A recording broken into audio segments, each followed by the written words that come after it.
Today, we are taking a tour inside the mind of futurist Peter Diamandis.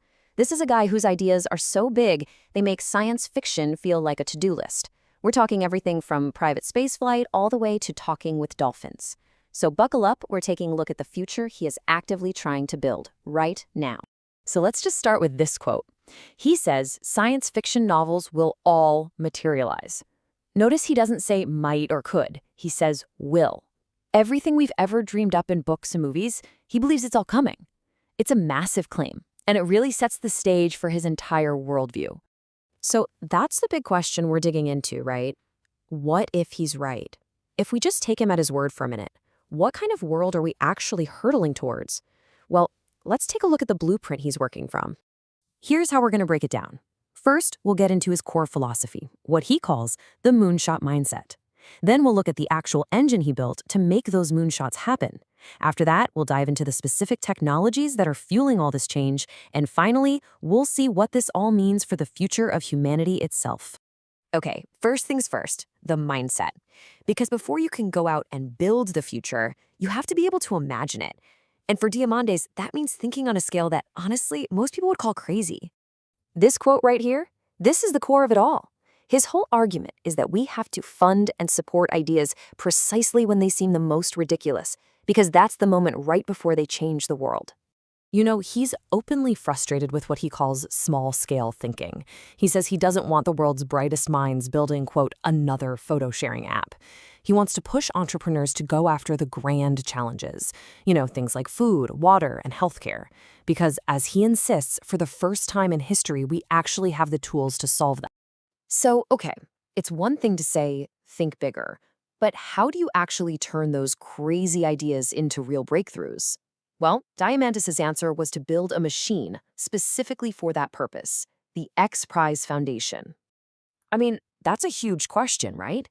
His solution isn't to just wait for governments or big corporations to figure it out. Instead, it's to crowdsource genius from all over the world by dangling a very, very big carrot. And just look at the incredible range of these challenges. It all kicked off because he was personally frustrated that he couldn't get to space, so he launched a prize for private spaceflight. And now, they're tackling everything from autonomous systems that can put out a wildfire in under 10 minutes to, and you've got to love this one, building tech for two-way communication with other animal species. And the model itself is actually brilliantly simple. First, you find a massive problem where progress is just stuck. Then you put up a huge multi-million-dollar prize for whoever can solve it. That prize acts like a magnet, pulling in talent and capital from all over the world, and eventually, one of those teams achieves a breakthrough that can spark an entire new industry. Now, the reason this whole XPRIZE model is so incredibly powerful right now, well, that brings us to the fuel for this entire revolution. It's not just about having a big idea, it's about the tools we now have, and Diamandis has a name for them: exponential technologies. So here's the key idea. Our brains are wired to think in a straight line. 1, 2, 3, 4. But technology doesn't move like that. It moves exponentially. 1, 2, 4, 8, 16. It feels really slow at first, and then all of a sudden it just explodes. Understanding this curve is fundamental to his optimism.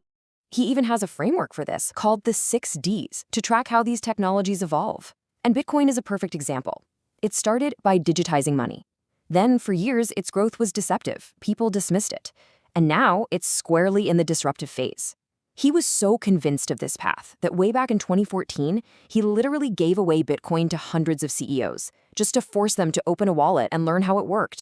So when he looks at the horizon today, he sees 3 massive forces.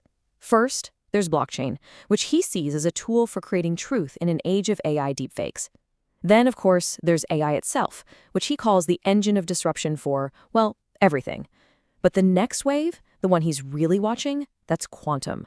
He says it will unleash a computational tsunami that will make today's AI look like it's standing still. All right, so let's put all the pieces together. You've got the Moonshot Mindset, a system for creating breakthroughs, and these incredibly powerful exponential technologies. What kind of future does that actually add up to for us? Someone once asked him what he'd do with an extra 40 years of healthy life. He didn't say retire or travel the world. His answer was, I'd go to the moon and start a city there.